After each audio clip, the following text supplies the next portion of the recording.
Hey guys, ePirate RC here today, and I just want to go over with you my Flash Reloaded, which Flight has the mode, flight new mode 1. AR637T installed on it.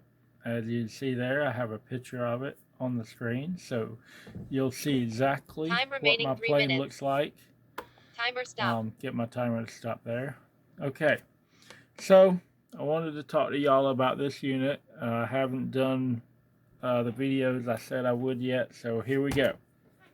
Okay, one cool thing about this unit, unlike any of the other bind and fly, Spektrum, Horizon Hobby, E-Flight, whatever, airplanes out there, as you can see on my screen right here, I have trims in my radio, and this is perfectly fine to have trims in the radio. Now, I'll admit, normally with this much sub trim or trim, I would go in the radio and at least sub trim it out, or more likely actually adjust the control rods so I could get this close to zero. But the thing I'm just proving is it doesn't matter. You can have these like this. So what they tell you to do when you get your unit, you can actually bind it and go fly the plane and trim it before you go into any radio settings at all. You want to fully trim your airplane out. If you want to do sub trims, that's fine. If you want to do these trims, that's fine.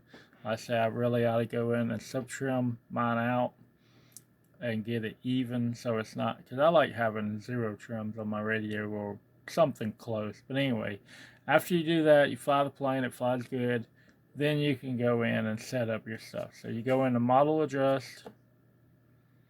You see forward programming. Now the airplane does have to be turned on for this to show up. So click on forward programming. It's going to warn you that your safety cut must be activated before you can go into it. Now my propeller is removed for safety, but I just wanted to show you guys this. And see at the bottom, it does show you what you're hooked up to. Actually, no, it don't. Why is it showing AR91? I think when I go into here, it'll change. Throttle off. See, yeah, as soon as I go into here, it sees what I have. AR637T 2, whatever, 0.34.01. So once you get into here, you've got other settings, gyro settings. Gyro settings is where you're going to mostly live. Now, I have this plane fully set up. It's flying. All my modes work. So right now, you will see everything on the screen is already there. But you could click on any one of these, and the bad thing is you have to use your finger. So AS3X settings. You've got gains, priority, heading, gain sensitivity, fixed gains, capture gains. So if we go into gains, we'll see, okay, flight mode 1, I have mine cut off. It does not do anything in this mode, so you will not see any kind of numbers. Flight mode 2, I have it set up, and you see I have 18%. Now this is a gain that I flew the plane with. I had it hooked up to my knob. I turned it up and I kept rolling it back and forth until I got no oscillation and a good dead stop. So actually both of mine are set up exactly the same. Flight mode 3.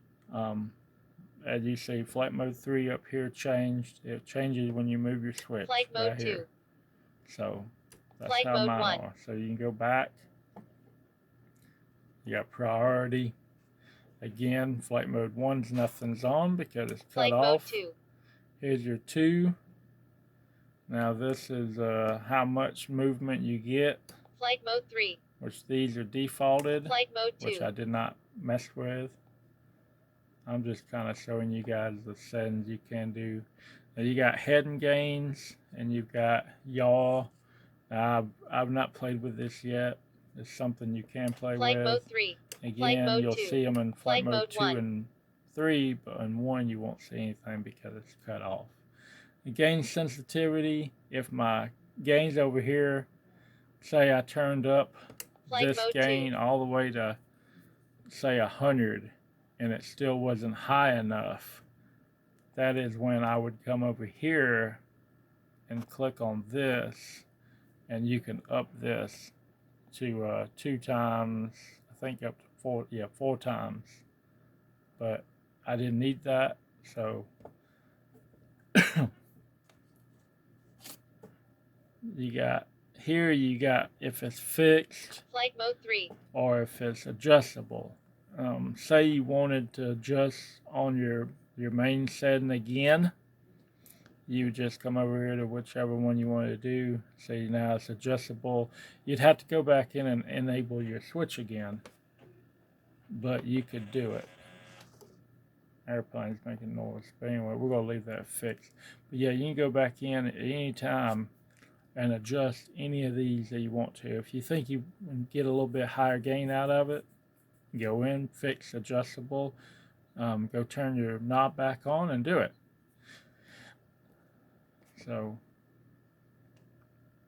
now capture gain, gyro gains, this is after you fly it and you get your value and stick it in. You'll want to click on capture and it automatically sets it in the computer in the program. So that's all of that page. Now you got safe settings, you got your gains, you got your limits. Again, you kind of flew the model and flight mode 1. Flight did mode it. 2. You'll see flight mode 1 and 2 don't have it because I only have safe mode. I only have safe mode in my third one, and this is my values that I came up with. I had it hooked up to my knob, I flew it, and I played around with it. But this is a good value for my airplane for the way I liked it. Yours might be totally, I can guarantee it will be totally different. You got your angle limits. Here, this is defaulted, but you're able to fully change these. If you want the plane to be able to be pitched up or down more, as you can see, default's 50 up, 40 down. So I wasn't imagining anything when I said you have less down than you do up, because you do. Roll a 60, 60, roll right and left. But you can fully change it. If you wanted to be able to set the plane, you only wanted it bank 25, you can do it. But for me, for this plane, I feel like this is a good starting spot. But fully customizable. So, and then you got your gains. And again, roll and pitch. They're fixed now because I figured them out. But you can always go in and change it to adjustable to go back and adjust on it some. And then same thing over here. Once you get it, you capture it so it knows it. So yeah, not a whole lot there. Then you got your ELF mode set up. Here you do a lot. You pick what channel you want to use. You got AX3X. Do you want to turn it on and off? You can do either way. Right here is where you go in your FM channel. You pick what auxiliary channel you want and what switch you want. I'm just using my flight mode switch, which happens to be the top left switch. I think it's switch B. Yeah, B is what I'm using, but you can use any three-way switch you like to, and you can go in, cut this on and off. Sorry, my finger in the way, but anyway, you can cut this in and off. I want it turned on. As you see right here, it says inhibited, but that's because I'm on flight mode 2, as you see at the screen. If I flip to 3, flight mode 3, you'll see it's set for self-level angle demand, which you can actually change this from that to inhibited, or you can change it to envelope, which is totally different from what we're used to. So I'm leaving it here. Your panic mode's active because I do have it on my bind switch, which it don't do anything right now. Now this is something you can set some pitch when you give throttle to a certain point. I guess you could use that for if you wanted the plane to go up as you increase throttle, and then go elevator go down as you decrease it.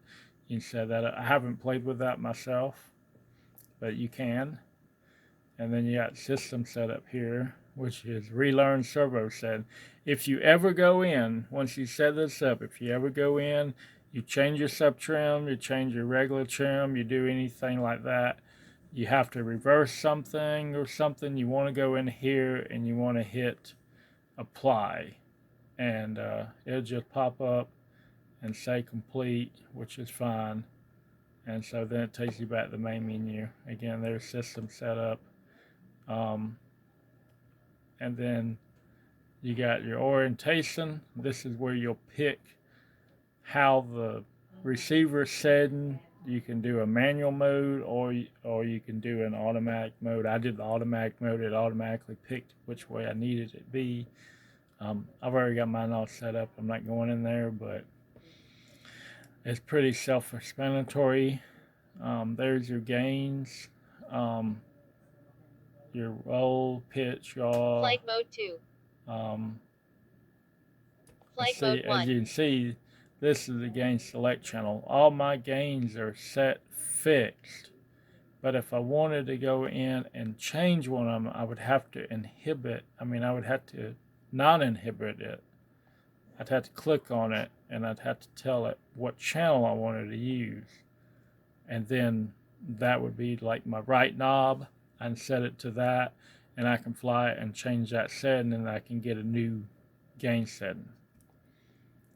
And then same thing here, you got your panic, your throttle pitch, your altitude trim, all that's in here.